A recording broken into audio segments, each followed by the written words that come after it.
There we go. Look at all Hello, these fun everybody. people. Yeah, Hey there. as we're getting in here, why don't we go into the chat? If you guys want to just tell us where you're all zooming in from, I think that's always a fun way to start. I'll start us off. I'm from Boonton, New Jersey. Anybody? Boom. Yeah, Liz is in Jersey. Nice, Liz. Nice. Tennessee. Okay, great. Awesome. Okay. Yeah, welcome everybody. Denver, Denver, Georgia. Georgia. That's great. I love it. Well, wonderful. Well, Western. I'm a Cranford. I used Oh, to hey, work in neighbor. Cranford. Who's on Cranford? Who's there? Looks like Lori. Lori. Yeah. Hi, Lori. Lori. I don't see her, but I see. She's just words. She's just letters, but we know she's a person. Yeah. Mr. J's Deli, one of the best delis in all of New Jersey. I get the Dagwood, the toasted Dagwood, which is just a sloppy Joe with meats. Burnt, it's unbelievable. But sorry, guys, sorry for. But as I digress, No, it's good. Gives everybody time to join. I love this is a great example of one of those cultural unwritten rules, right? When thinking about HR and building your companies. And are you a company that starts at 11:05 on an 11 o'clock meeting, or are you a company that starts at 11:01, right? Right. And I like to say the bus arrives at two after. So two I'm a we two after. after. Okay, split well, the difference. actually, we have a standing commitment. It's the only commitment that our employees and us have, and that is our morning huddle. And we Hmm. run our morning huddle every morning at 9:01. 9:01. Oh, y'all are good. 9:01. Yeah, we're 8:30 and 8:31 is the go time. Yeah, I feel Nice. It's great. pretty strict on that. And of course, it's always, your busiest people that are the ones who are most likely to violate that. Um, we always find that to be the case. So we had to fight down some of our executives on that. No, no, no. The whole team's sitting there waiting for you. 8:31. Be there. Yeah, this is all company. When I was running another company in New York. This was a professional services company. It was a staffing firm, primarily specializing in media and entertainment companies. They were having their morning meeting at 10:30. That's Work did not start Oh yeah. until after that meeting. It was unbelievable. I couldn't believe it. So when I took it over, one of the things that I was saying is, "Hey guys, business can be done in New York City before 10:30 a.m. in the morning, right?" And That's so, amazing. we changed that and oh my gosh, the productivity skyrocketed. So if you're having your morning meetings any later than 9:01, you There's may want there's to our first rethink piece of that. advice. That's good. Yeah. Well, ladies and gentlemen, welcome. Today we have a really cool opportunity. Ron and I are here. We're hoping to get some great questions out of you guys and be able to really consult with you and help everybody. If you have questions about HR, profit first, profitability around labor, labor allocation, your hiring phases, recruiting, retaining talent, heck, problems with particular employees that you're willing to share, this is just kind of public consultation. So you can drop those in the chat, you can unmute and just like go for it. But in the meantime, Ron and I kind of wanted to talk a little bit about the general scaling journey Mm, that comes from people. A lot of business owners, they go through these, like, I think of them as massive filters. And in the beginning of your journey, starting a company, you have a lot of work figuring out just how to get a product that is appropriately priced, that people want to buy, and that you can marginally deliver, right? Like just getting that basic market fit is the first kind of step of a journey. You open a restaurant that serves hookah and great Arabic food in a place full of Mormons in Utah, and you just don't get very far, right? Like sometimes that's part of business. You got to figure out this whole structure. I'm not speaking from experience at all. Um, but these are the kind of pieces that you have to figure out in the beginning. But as soon as you kind of have that locked in, you start growing, and it rapidly becomes apparent that you have to hire others, and you have to uh, begin what we think of as labor arbitrage, right? We have to turn money you pay someone else into something more valuable than that by putting all the pieces together. And that journey is a journey of a lifetime. It's really tough getting from your first employee to your fifth, and your fifth to your 10th, and your 10th to your 20th, and your 20th to your 50th. Every one of those is a different phase. So, Ron, let me ask you this from a You deal with those companies that are in that solopreneur phase a lot more than I do because my business is about scaling people operations. Yeah. When do you start seeing the opportunity or like what's the kind of trigger in your conversations that goes, you need to start hiring somebody, dude? Yeah, no, awesome, Rami. Thank you, everyone. I'm Ron Saharyan, co-founder of Profit First Professionals. We're a global organization of elite accounting, bookkeeping, and tax firms. Yeah, when do you know if when you're ready to hire? Well, it probably starts a lot sooner than you believe. Most of the time, a lot of us think that we need to hire somebody to do the job. And I'm just going to say in a production job, just say accounting, bookkeeping, just for an example, right? I need another accountant. I need another Oh, bookkeeper. I need another electrician. I need another plumber. I need another, person to help manufacture the job. And I think if you're at that point, you kind of missed your first hire. Okay. Right. Let's start thinking about how, not who. Okay. Actually, about who, not how. Let's reverse that. About who, not how. So, one of the things that I realized when we were first starting to scale was the need for internal employees. But I was wrong. We didn't need another coach. We needed exactly. somebody that could take work off of my hands so that I could focus at more strategy, higher level creation, thinking, stuff like that. Turns out often the number one person that we need to hire is somebody to assist us. Somebody to assist us in our daily operations, assist us in moving the business, assist us in doing the ancillary duties that a business owner or a leader has all the times, but there's just not enough time in the day to do everything. That's And right. There's an expression, right? If you don't have an assistant, you are the assistant, which I exactly. always think locks in good. So here's the issue that was what Mike and I were facing as we were in the basement of his house. Mike, I was doing so much work, mailing, sending, going to the stores, doing all sorts of stuff, running around. Mike said, "Ron, you need an assistant." I'm like, "An assistant? I'm in the basement of a house." I said, what do you mean I need an assistant?" He's like, "Believe me, you do. Here's an exercise that I want you to go through." I said, "All right." He's like, "For the next week, each time you're doing an administrative task, record it. Record how long it takes you to do this. Record how long it takes you to do these things, scheduling calls, following up. Scheduling, the back and forth, Ugh. man, it was ridiculous." So it turns out I was spending, 10 to 20 hours a week doing administrative work. Holy cow. Now, if what I did was say, "Oh my gosh, if I could find somebody, okay, that could do that work for me, I just freed up 15 to 20 hours of my time to do that." This was looking at as an investment in buying back more of my time, because what I was looking for was an assistant anywhere from, 10 to 20 bucks an hour. Right. That's right. That investment allowed me to buy 20 hours of my time back doing things that are more at $100 an hour level. Right. So a couple of concepts from that I think are very useful. We do have a couple questions coming in, so we'll get to those. But just a few concepts on there. One is as a solopreneur or entrepreneur, you want to keep a close eye on what it is you're doing and how you're spending your time. And there's a very easy way, once you kind of track all that, go through and look at the value of that. How much would you pay somebody to do it? And the first hire is taking the most time-consuming tasks at the lowest hourly rate, and that's who you want to hire out. And I want to tell you, even as you start to scale and grow, 5, 10, 20 employees, that's still the same process. You want to hire as low in the hierarchy as possible for a few reasons. For those of you in that stage, you're probably bad at hiring. You're probably very mediocre at recruiting and at being a manager and boss. Like that's part of the journey of this stuff.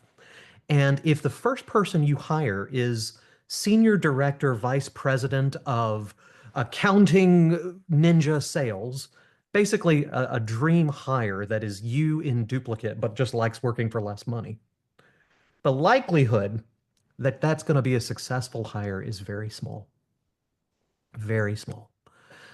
Also, another key concept is that the majority of the reason why people don't work out in jobs isn't much to do with the skills they have, though that is, of course, part of it. If you don't know a credit from a debit, you're not going to be a great accountant.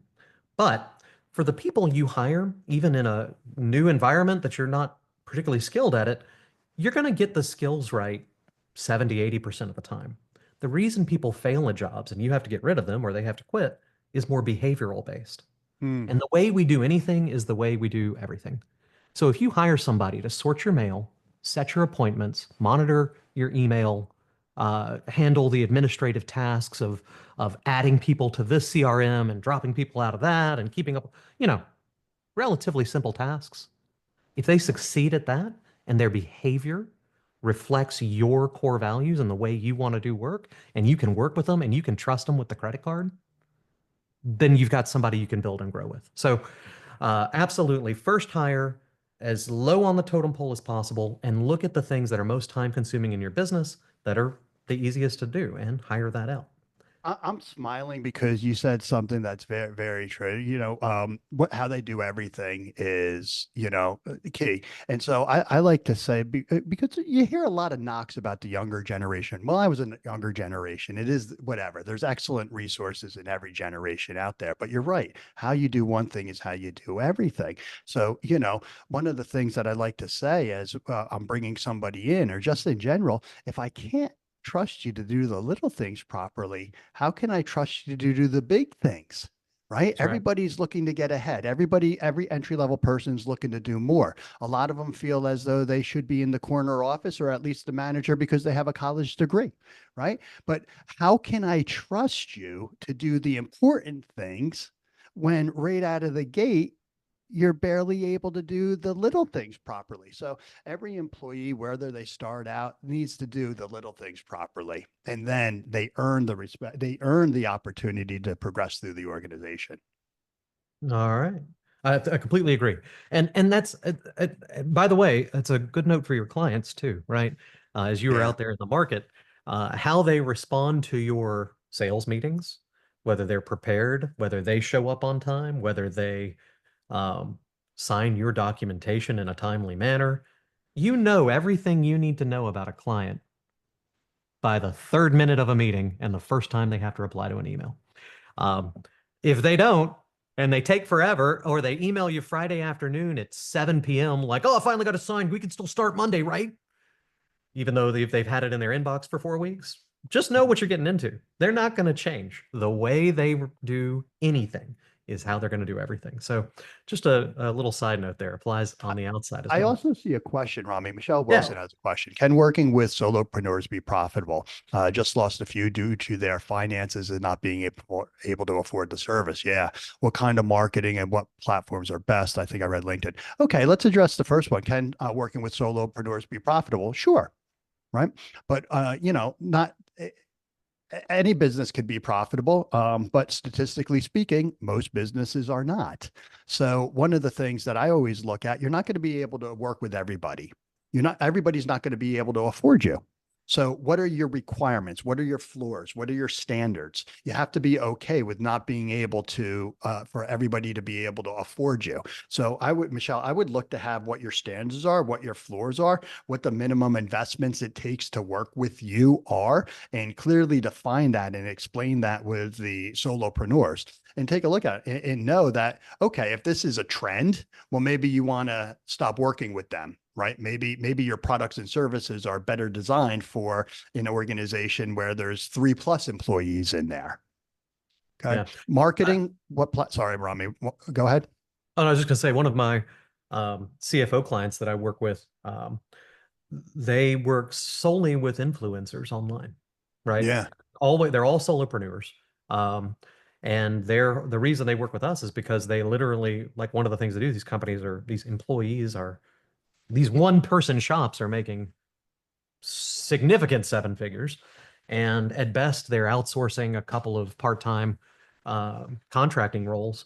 and they need to develop that infrastructure so they can continue to scale up. Oh, So and they're going to cost need to effective. pay their taxes. That's the Yeah. biggest problem that I see with the solopreneur in the Yeah. influencer community. Everybody's a 1099. They're not realizing that, those checks that they're getting, they have to take money out of that and give that to Uncle Sam, right? So you have all these novice business owners, these, student athletes, NIL, that are Right.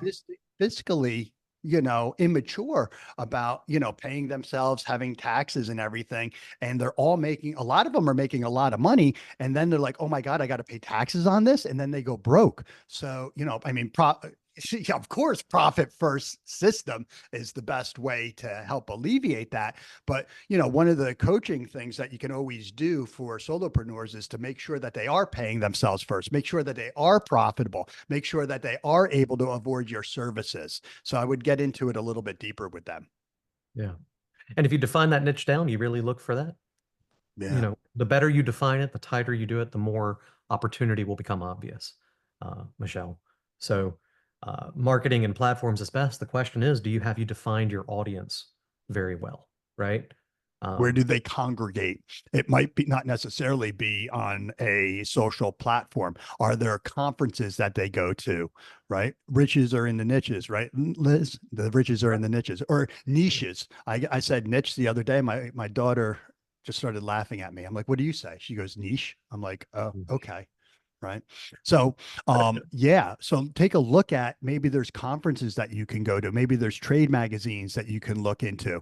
Maybe there's congregation points and groups. Where are they spending time learning? And that's where you want to be. Very good. Hannah, you came up, you have another question, was how do I benchmark appropriate raises for my team? I have a team member who's great and asked for a raise. She certainly deserves it, but I'm concerned her ask is too high. How should I go about it? That's a really good question. And it's something business owners are going to face this all the time. Your best talent is worth the most. Sometimes you can't tell who that is. But even when you do, it's a really tough conversation. I recently actually was consulting with a client who she absolutely loves this employee, been there 6 months and like taken over stuff and really good. And even though she felt like she had compensated well, came and asked for a raise 6 months in, and it just hit her emotionally. It's a really hard thing to feel like as a business owner, you're not, your employees are not wildly happy with what they get. Doesn't even matter if they're just like, I could ask for a raise. It just feels like crap. So take a break and breathe would be my first bit. It's okay. People who are willing to negotiate for themselves are also willing to negotiate for you. You will often find that your Mm. toughest, best employees are the ones who are toughest and hardest to keep to make sure they're compensated fairly. So it's just part of the business and it's part of the job. So deep breaths, and here's some steps for you. First of all, do some basic benchmarking, right? It's very easy to go out there and you can go to salary.com, Google, type in your area, type in what they do, and get some ranges. Okay. So you need a basis for your negotiating position. And then think about what it would cost you to hire someone who would do that job. Okay. Given that broad information, 70,000 a year, 80,000 a year, whatever it is. If this person did leave under reasonable circumstances with plenty of time, not even the scary circumstance if she leaves tomorrow, um, what would you pay in the market to really get someone of their skill? Keeping in mind that anyone you hire, even if they have a lot of experience somewhere else, has no experience in your organization. You mentioned that she's the team member who's great. I don't really know what that means necessarily, but you got to look at the person in front of you and think, could I replace them? What would be the ramp up time? Turnover costs are very high, and come to a number in your head that's reasonable. The truth is, salary normally should hurt when you give it to them, right? Like that's the point of negotiation. Just like when you set your prices with clients, it should be just enough they say yes, and they should still go, oh. If they go, oh yeah, that's easy, cool, boom, you're like, you didn't charge enough, okay? Your employees are in the same boat. So it's gonna hurt a little bit. But great employees always pay you back. Like I've never overcompensated somebody and not felt like in 3 months, damn, that was the easiest 20 grand I spent. Like that was a good deal. So if they're a great employee and they have a basis, I would lean towards yes. course, if your business is shrinking and there's bad things going on, you're down 40% for the year, you're in a financial circumstance you can't, then it comes down to what are their alternatives. Okay. So again, you need to know the market and ask the employee, like, well, hey, I can't do that right now.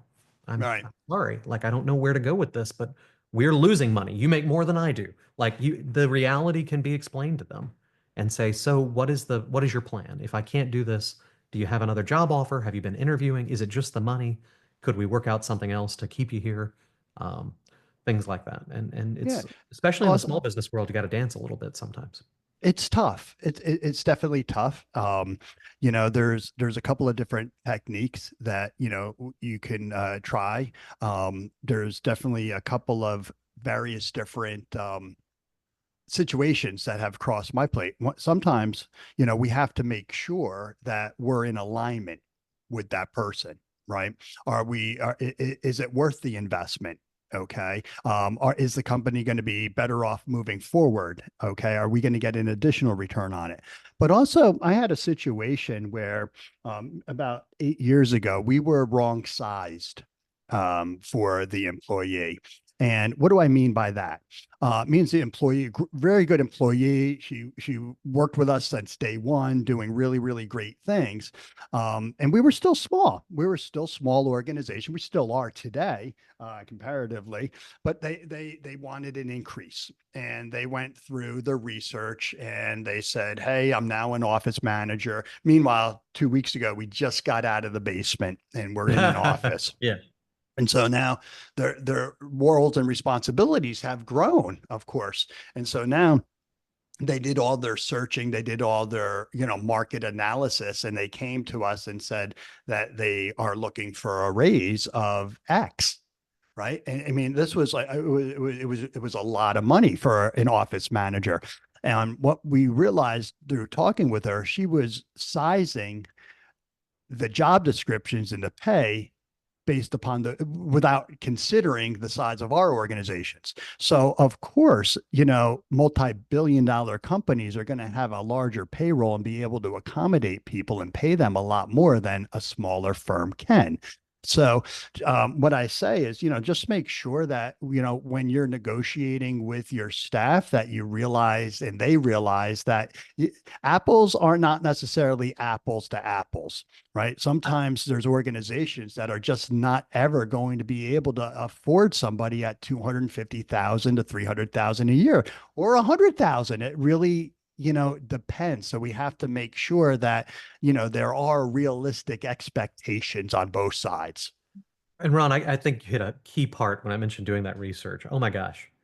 Um, Benchmarks, small business benchmarks are based on 500 employees or fewer, right? If you only got 400 employees, you're still a small business, according to the Bureau of Labor Statistics and many other organizations. Okay. Right. So you got to breathe and realize there's two issues. One is job title inflation. Big problem. I see this in small businesses. This goes back to who to hire first. Hire at the bottom of your org chart. If you've got a office and it's got 5 employees in it or 7 employees in it, and you decide to hire an office manager, and that person opens the mail, coordinates the vendors, keeps the toilet paper in stock, and is the receptionist at the front desk. And you go look up benchmarks for office manager, City of New York. That is someone who is managing with a staff of probably a dozen people, an office that has multiple issues and vendors and relationships. There's legal in there. It's a different job. Job titles really matter when you're doing benchmarking. So you got to really look at what they're doing. What that person probably is at best is an administrative coordinator or a receptionist, right? Office manager is a title of management. If you have people with the title of manager in there that have no direct reports, then your benchmark isn't right. There's no one with the title manager, marketing manager, accounting manager, who has no accountants reporting to them. That's not a manager, but it's the title you gave them, and it's fine. But when you start trying to, when they go look at their resume and start trying to shop jobs, and then they go and apply for an accounting management position, and the first question is, "Well, tell me about your management." And they're like, "I've never managed anybody." It's like, okay, We have a mismatch here. Okay. Yeah. So Well, that comes all the time. so Jen Hippolito, asked a good question that kind of ties into this as well from both an HR and financial standpoints. How can nonprofits attract and retain great talent when we can't always compete against salary? Yeah. So we're talking about the same thing, right? How do we compete? How do we compete with, these larger firms with all these benefits and everything like that? Well, is to create a culture of attraction and retention. What is the culture that you want to build at your organization? Here at Profit First Professionals, we have, I think, a wonderful culture, right? It's a family first environment. No staff is ever going to miss anything that's important for them. Half day Fridays, right? Two profit sharing components, lots of vacation, various different things, gifts. So we're building the culture around what we can attract and who we want to attract because we are a mission-based business. Our mission is to eradicate entrepreneurial poverty, and we want people that also want that, right? I'm not growing an organization where people are literally at their desk out for the almighty dollar, right? And those are great organizations. Stack it high, let it fly. Everybody's down to make money. Let's go, let's go, let's go. Right. And that's what the culture is there. But what do you want to build? Who do you want to work with?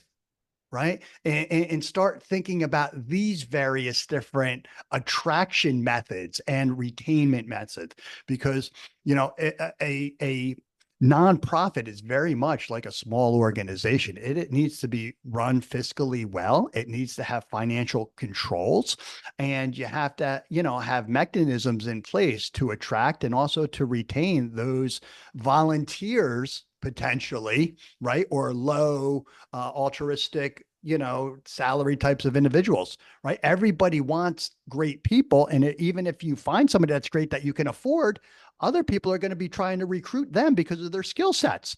So it's not just salary. It's not just bonuses. It's not just profit. It's what are you looking to build? Who are you looking to work with on a regular basis? And how can you fund these types of activities? Yeah, absolutely. The cultural component is key there. I'd give a few frameworks for you all in hiring, and part of it is recognizing a little bit of just a reality check. Um, it is of no surprise that the best basketball players who live, breathe, die, wake up basketball, train since they were 3 years old, go to the NBA and make millions of dollars. And none of you are thinking, God, why doesn't LeBron James work at, for half that, a tenth of that pay somewhere else, right? In your business, you're probably not going to be able to attract and retain LeBron James. That's part of life. You have to, as an entrepreneur, take the components that you can source and the people that you can afford and attract and put in place the structures that deliver a product that's highly valuable or service. That's your job. You have to be able to take minerals that aren't that expensive and turn it into watches you can sell for a lot. And that also means you have to take people and find the ones that can work with you in your structure and turn them into, when you add all them together, something that delivers something worth a lot more than the inputs. That Right. extra bit, the input to the output, is the value that you bring. So you're not going to have LeBron James. Now, how do you attract the people you want to work with? Ron mentioned a lot of cultural components, which are super important. Flexibility, half day Friday sounds great. Hanging out on the weekends, going to baseball games, all those things are true. And they may attract the kind of people that Ron wants to work with. And that's a big part of it.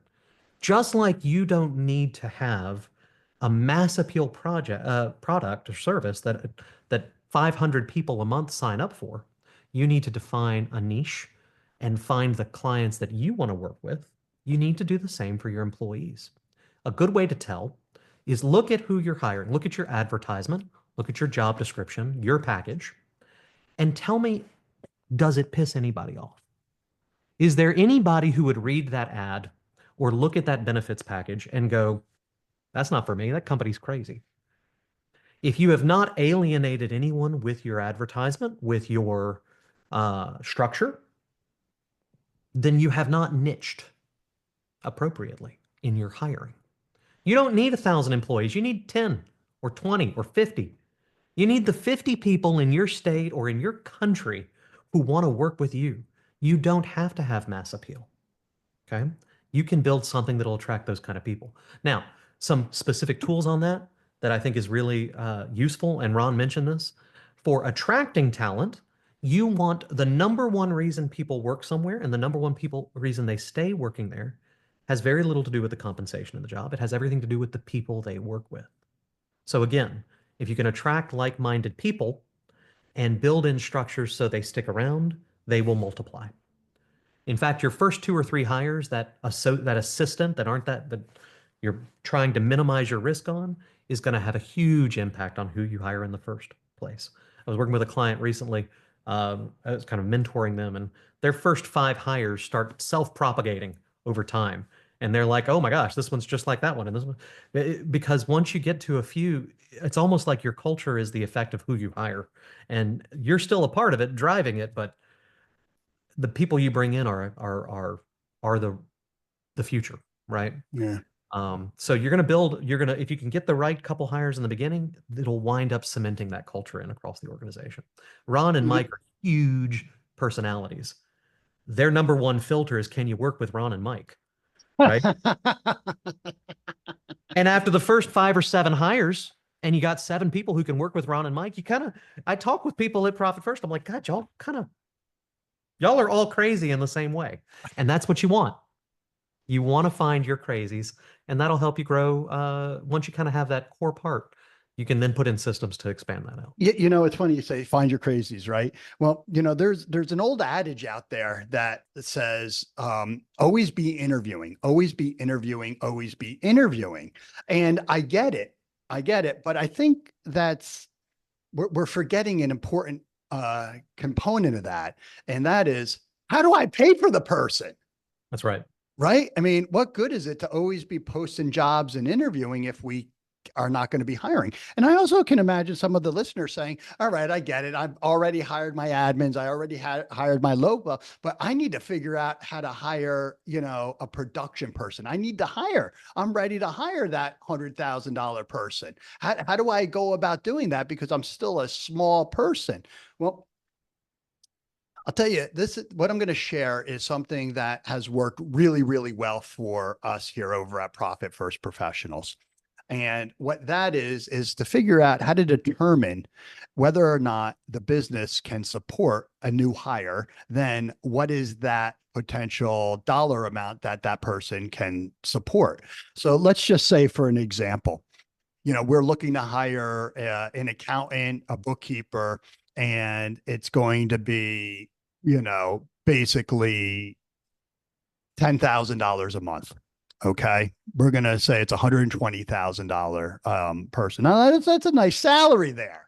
Okay. When it's all said and done, it's probably going to be about 150,000, with benefits and everything like that. So what do we do? Because we can't just not everybody has 120, 200,000 sitting in their OpEx or in a profit account or in their owner's pay that they could just take and hire somebody. No, we have to strategize. One, how do we do that? What works best for me is to set up a new hire account. Okay. This is a separate bank account. This is called a new hire account. Then what I want to do is test the elasticity of the cash flow. This is actually living the lie. Okay. So let's just make it really easy. Let's just say it's $5,000 a month. Okay. That's what this investment is going to cost me, or $10,000 a month. Okay. Regardless of what that dollar amount is, we have to figure out if we can afford it. So how do we test it? Well, on the once a month or twice a month, let's just say it's $10,000. Okay. Those that Profit First, on the 10th and the 21st, I'm going to take $5,000 out and I'm going to move it into my new hire account. Then I'm going to see, can I still pay my bills? Yes or no? Then on the 25th, I'm going to move the next 5,000 over into it. Can I still pay my bills? Yes or no? Okay. So there's $10,000 now sitting in that new hire account. I've already paid my bills. Next month, do it again. Take that $10,000, put it into the new hire account. Do you still have the money to pay your bills? Yes or no? Right? Third month, Mike and I did that. We couldn't pay all of our bills. Something was off. What was off? It was one of those short months. A collection didn't necessarily happen, but it came in the next day. What it just did is prove to us that if the business remains consistent, okay, very little ups and downs, and I can afford that $10,000 a month to pay that employee. You can do it with 3,000, 5,000, whatever it happens to be. Now, I now have 3 months of salary already reserved in a war chest of cash for that employee. What now, from a behavioral perspective, I've already paid that person. I don't have to worry about when are they going to start paying for themselves? When are they going to start paying for themselves? No, I'm focused now on education, getting them up to speed, focusing on mentoring, because I've already got the first 90 days paid. Now, what will Rhamy tell you? Hire slow, fire fast. Everybody should be on a 90-day probationary period, right? You have 90 days to evaluate this person. Chances are you're going to figure this out within 30 days. Okay. 30 days. So That's right. you make your business decision within 30 days. Okay, great. You need to do that. You did it. Awesome. They're still good. Okay. Now, by then, 3 months, that's a nice cycle. They should be up to speed. They should be contributing, and your business should have grown. So what I'm talking about, when you expand an employee, open up a new hire account and test the elasticity of the cash flow to ensure that you're able to invest in that person. The dollar amount you'll have reserved can you go for the first 90 days of that person's salary. Then if it doesn't work out, you're still funding that new hire account, right? Maybe you have it at $2,000. Okay. You're still funding it. You're funding it. And you build it to $10,000. Or maybe you start off at $500 a month, but you're always feeding your new hire account so that when that A rock star player crosses your plate, you at least have some money to act on. Right. I'll give a few caveats to that. One is a compliance caveat. I'm just going to throw it out there. Not relevant. 90 days is plenty of time to make a decision on a new hire. I completely agree with that. We don't use probationary periods. Those have gone the way of the dodo bird. I want you to remove it from your vocabulary. If it's in your handbook, please delete it. There's Supreme Court cases, there's state court cases. Probationary periods will violate your. So this is why Rhamy manages all the Profit First Global's never HR. use that word again, Ron. You don't offer probationary periods. Okay. The key piece of that is that probationary periods are times when you're going to fire people easily, right? Because they didn't work out for any reason. Well, many courts have decided that that means after a probationary period, you've given some guarantee of employment. Something changed, right? By definition. And so we don't use those words anymore. We don't have trials. We don't use probationary, right? Okay. But you're a business owner. So in the first 90 days, decide if they worked out or not. No problem. You don't have to tell them. You don't have to give them a change that's going to happen after that. Okay. Yep. Okay. Lots of different ways to put that. If you need help, drop me an email. I'll give you some language, but Lord, please.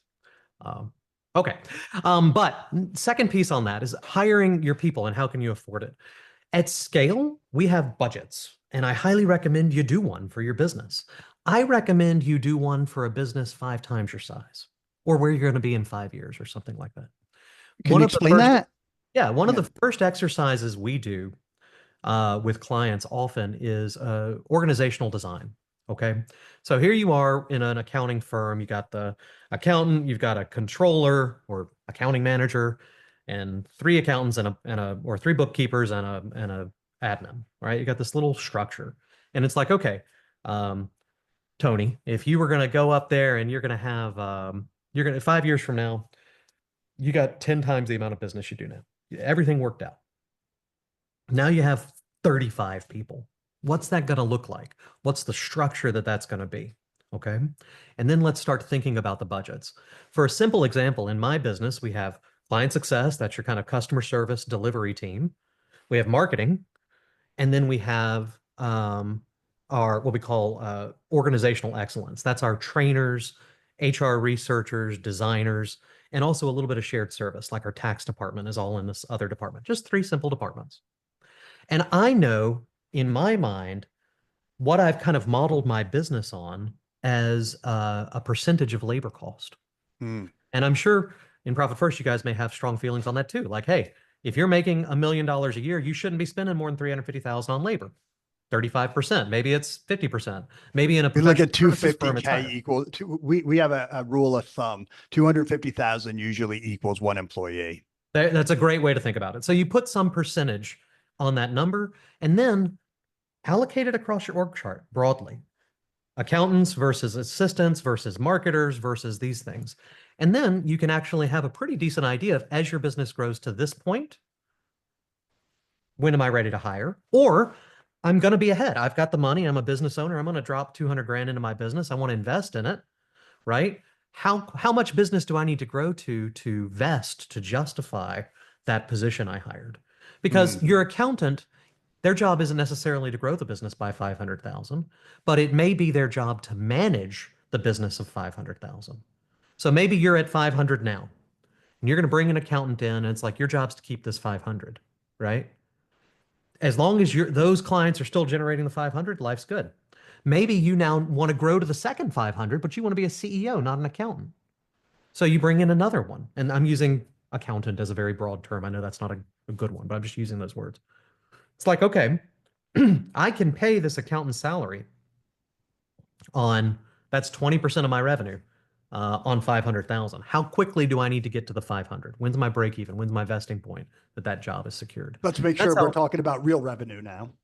yeah, not necessarily profit or those things. Yeah. Couldn't And help again, myself. and again, so in my business, and as you scale, you'll get to this. When you get to 40, 50, 60 people, you won't decide every time you need to hire somebody. That's a requisition process.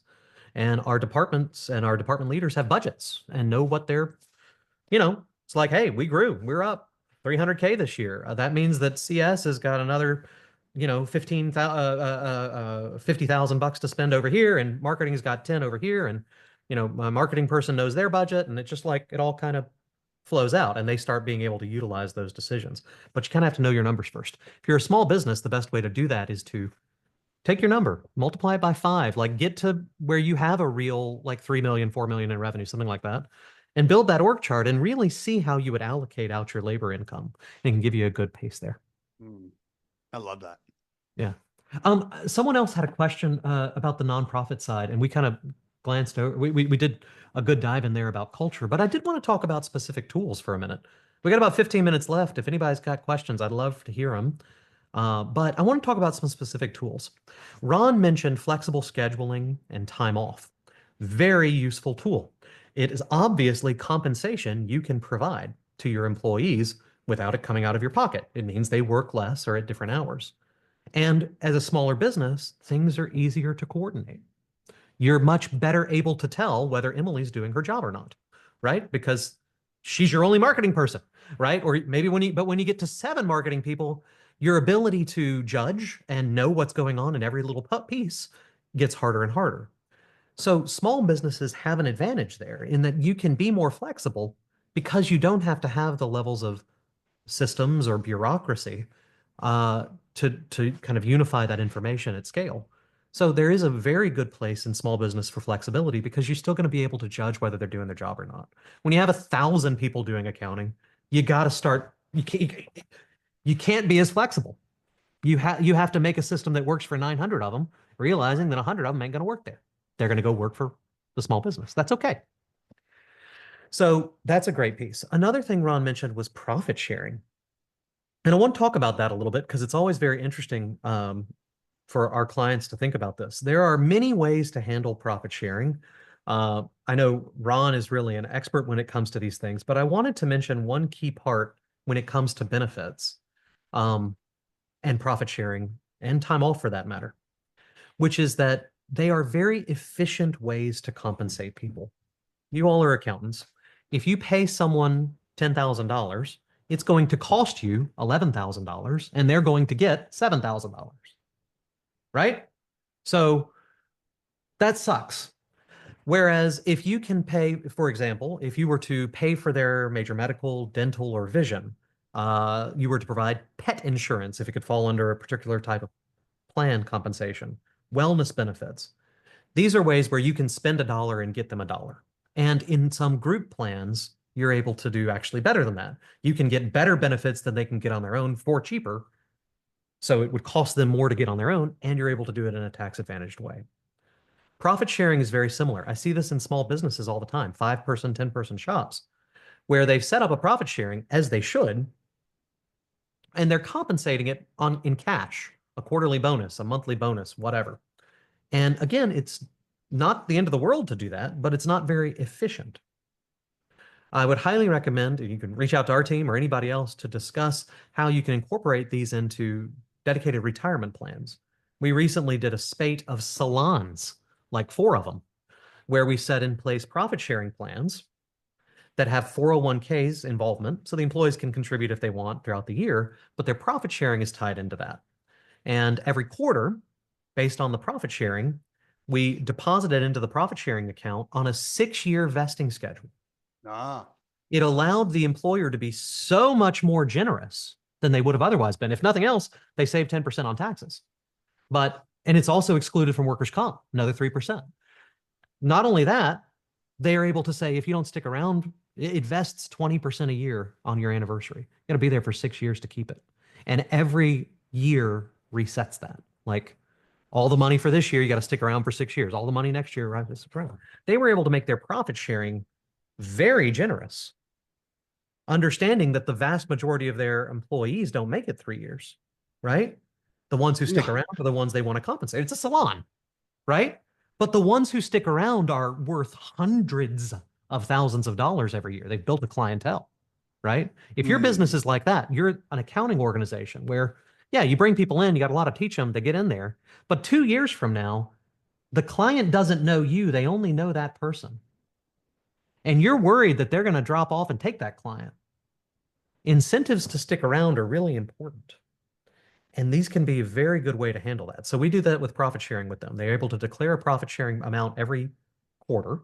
That money goes in based on a formula, and then it vests over 6 years. So, and it's not expensive. I mean, the whole cost of administering something like that, it's like It's worth it. It's these benefits like that are absolutely worth it. I mean, we do both. We run a quarterly profit cash distribution, and we follow the profit first method. We keep 50% in there. Then that 50%, staff gets 20%, and Mike and I split the other 30. Then we have a defined benefit plan where an actuary tells us, exactly how much we can do it. And the benefits are for the employee, but also because, my business partner and I were able to leverage that as well. It's helping us with our benefits, our retirement. So the investment is minimal from a business standpoint, but can do so much more. So absolutely work with Rhamy on defining these benefits plans with you, because they're a good retention mechanism. Mm-hmm. And they're not that complicated once you get them set up, but I feel like small businesses miss out on that. Not only can you not pay the 250 grand a year Google is, you're not doing it efficiently, right? They're giving the majority of their compensation via stock option that vests over multiple years. Like right. And it's like, yeah, no, that's why they're able to build long-term plans. It's really good. We should do the same thing. All right. Well, I think it's interesting. If you guys have any questions, we'd love to see them. Anyone who's got any messages. But Ron, in our last 10 minutes, I'm hoping you can address kind of a core facet here. I see this in accounting spaces a lot. We talked about that great filter. The first one is making a decent product that has a market that people will pay for, that you can deliver. And that probably eliminates 90% of businesses, 80% of businesses. They're just not making a good business. Part of life. But then the next great filter is that ability to scale up and bring in people who can deliver that service effectively. Right. In your experience, when you've kind of seen that transition, what are some of the biggest mistakes that you see people make? What are some of the first filter of not niching, not making a reasonable product, not pricing appropriately? Those are all at that first filter. But once you're through that, what do you see the biggest mistakes are in scaling people operations? Hourly, not moving to the hourly not going to value price or fixed price, but sticking hourly. On their That's billing with yeah, on accountants. their Yeah. billing. That's one of the number one. Number two is their mindset, because this is they're looking at it that their owners pay. They don't have the right mechanism in place to fund the new hire, because they're running thin margins on their current book of business. And when they sacrifice, they're sacrificing their own owner's pay, so they don't have a mechanism like a new hire account to, make that less painful. Three, they feel they can do it all themselves better than anybody else that they can hire. Those are the three major things that, I see that hinders the scalability of not growing, but scaling. You can grow, but you're not going to scale that way, right? Scaling is about systems, processes, and other people to do your thing. To growing is you doing it and getting a couple extra customers. So one, move to value-based pricing. Value starts at hello. Two, okay, make sure that you have the right mechanisms in place, okay, for hiring the right people. Three, get out of your own way, right? We all know, hire people that are better than you, right? Don't worry about the technical level. You'll get that stuff, but hire people better than you, right? And get out of their way. It's one of the three. Those are the three ingredients that have really allowed us to scale globally. I think that's a really good point. On the financial side is so interesting to me because those are concepts I hadn't really considered Well, before. I'm not even just talking about profit first professionals. No, no, yeah. Yeah, I'm talking Business about wise. our members, our accounting firms, and also, I'm full disclosure. I am a part owner in a small private equity firm that buys accounting firms, and we're modernizing them. We're bringing them up, and we can see some of the previous owners who have just been stuck, if you will, where they are running a decent business, a nice life, but the systems and the processes and the multiple, they're not there, right? They're not Right. there, and so they need to, maybe take another look to replace themselves, build up the business, and then potentially, move out. I think some of the key ones I see, and they're in line with what you spoke with, but a slightly different way of thinking about it is that I think one of the most common things I see right at the beginning of that journey is we talked about earlier, hiring too high on the totem pole. But a better way to think about I that need to is, hire somebody to do this job. I got to get out of the world. I got to stop doing this. I'm doing client books. I'm doing the book. I got to get out of it. And they look and they default to hire an accountant or a bookkeeper. Well, you know what? No, the first person you need to hire is somebody to handle all that administrative bullshit for you. yeah. Yeah, or the marketing piece or the HR Yeah, the piece or marketing the or the whatever it is HR or that, all this yeah. stuff. But beyond that, it's this, I feel like people talk about hiring the people to replace them. And they think about that in terms of finding the perfectly smart candidate better than them at it. And that Yeah, the cloning machine. and what I would rather they think more about is something like building the system and people machine that replaces you. Mm, If you, I see this, I would say the number one reason I've seen companies go out of business once they hit the scaling point is actually bad partners.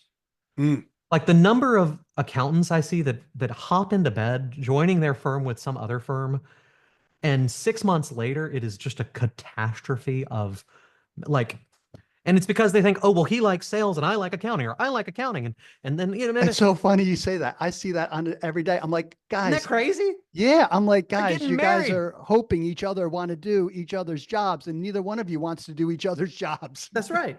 And instead, you need to be building a company. You need to build a machine, a company that can bring in talent, train them, put them in positions with appropriate structure, system, software that as work moves through it, at the end, you get that perfect Big Mac or that beautifully designed architecture plan or whatever it is. You If know, the people Rami, you're hiring are able to do your whole job, they have access to everything and they do everything you do, then they should not work for you. They shouldn't. Okay. yeah, I Uh, got a question. Liz Sporn is one of our guides here, one of our senior guides who works with a lot of accounting firms. Hey, Liz. Liz, can you come off mute and what are you seeing? I know you coach our members on how to grow, how to scale, how to do this, how to do that. And a lot of it is, talking. What are you seeing out there? From in terms of hiring, in terms Yeah. of I'm seeing a lot of panic. I'm seeing a lot of insecurity. I'm seeing a lot of worry about a lot of the logistical things. So one of the questions that came in was something as simple as how do I do my standard operating procedures? How do I do a manual, like an employee handbook, things like that. So I see a lot of people get nervous, and I think they're projecting for other reasons. They're nervous about the money, and then they're like, oh, I'm not ready. So I have to have everything be perfect before I can hire. And then we see the stress of that 6 months later, and I'm seeing a lot of burnout. Actually, I see a lot of burnout in these last 3 months with so many of our members. What are your thoughts on those two aspects, Rhamy? Oh man, just like starting a business, right? When you start trying to hire, the number of people who hire three people or two and then they go, forget this, I'm never hiring another person. I'm just doing it all myself. They take that step back, right? It happens all Right. the time. Oh, They've that failed. devastates. That hurts my heart, Yeah, Me actually. too. yeah, yeah. They've Yeah. failed at the ability to become an employer. They're still a business owner, but they've given up on the next step. Yes. Value in this system comes from our ability to take these various pieces, put them together, and the difference in the inputs and the outputs, that's our economic value. That's what we as entrepreneurs get paid. And if you're going to leave labor off the table there, then you're leaving out 70% of the reason for value in our spaces anyway. So you're really cutting your pay. It's tough Yep. though. It's really tough, but it's just like someone who started a business and set up a website and then got no customers for 3 months and said, well, I guess I'm not going to get anywhere. I know. Right, And it's right. sad, but that means I they know. they failed that job, right? And you got to Yeah. look at it that way. So you guys got to push through it and learn how to do it. It's a whole new skill. A whole new skill. Just like HR is a skill. Many of us did. I mean, I certainly had no HR skill coming on in here. And as you're growing, it's more and more important that we have these systems of checks and balances in place. Because as we're looking to hire, one bad hire without the proper onboarding, proper systems, the proper checks and balances, you could be in for a doozy. So the time to really work with HR is before you start working with HR. Yeah. Yeah, I wish that half my calls didn't come after the lawsuit, but they do. Right? Right, right, Yeah, yeah. exactly. It's like, Right. yeah. But yeah, you know, again, systematically, your people are going to wind up being likely your largest expense. And so you can think of HR as this thing that we do two things. We mitigate risk. And as you grow your accounting practice, risk mitigation is a big part. That's being compliant. We don't want to go to jail. We don't want the lawsuit on the door. Mitigate risk. Doesn't mean you're getting rid of it, and it doesn't mean we're going to be 100% compliant. We're going to get the stupid stuff taken care of at least, and then we're going to make decisions on how much we want to invest in mitigating those risks. Okay? And that's what people think of as HR, and there's a part of it to that. The other side that's much more valuable, well, that's pretty valuable, especially when it comes time to sell, by the way. If you have a lot of risks in your labor that have been there for 3 years, no one's going to want to buy you. Your multiple's going through the floor. Ron, his PE firm's going to pick you up for pennies on the dollar, right? Because if they're willing to take on the risk of your crazy payroll practices from 2 years ago, then they might as well pay, 10 cents on the dollar. So it's very valuable that way. The other side is return on labor, lowering turnover, increasing or decreasing the amount of time it takes for people to become effective in their jobs, decreasing the time to hire from when you know you want somebody to when they're starting, and the time to competency from start to being useful.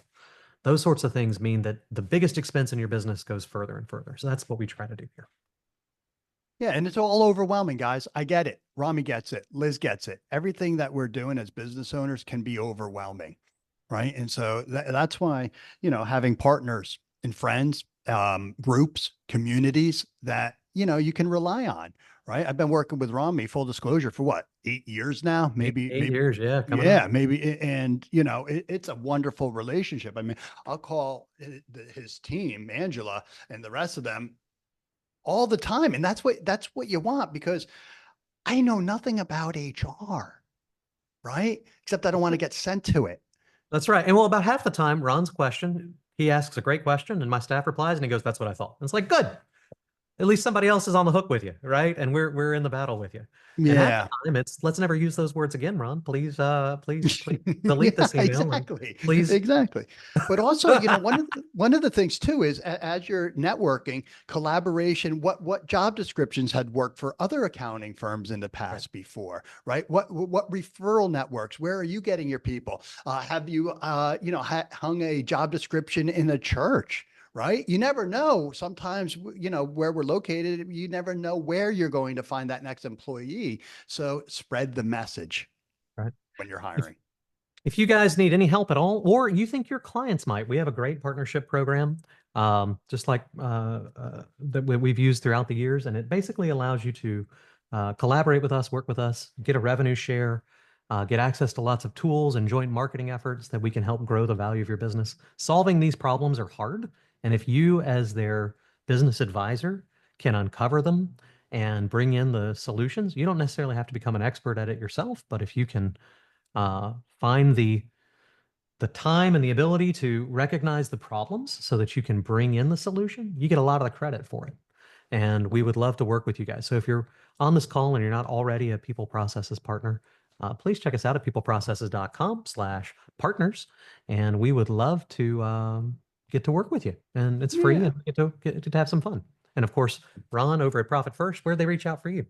Yeah, absolutely. Liz was kind enough to put profitfirstprofessionals.com. Go to that little hamburger thing, apply or schedule your enrollment call. You will be asked for a $250 deposit. It is a refundable deposit. Okay. That'll fast track you to a conversation with myself or Liz. And if for any reason it's not a fit, we will absolutely refund the 250. But if you're interested in learning more about, you know, some of the techniques and some of the community that we've built over the past 10 years in our CFO services, reach out. Let's have a conversation. Sounds great. Well, hey, thank you all for coming so much. I don't want to keep you. Thanks, We're over 2 everybody. minutes. Yeah. So May the profits be with reach you. out. Take care. Thank you. Thanks, everyone. Bye-bye. Thank you. Bye-bye.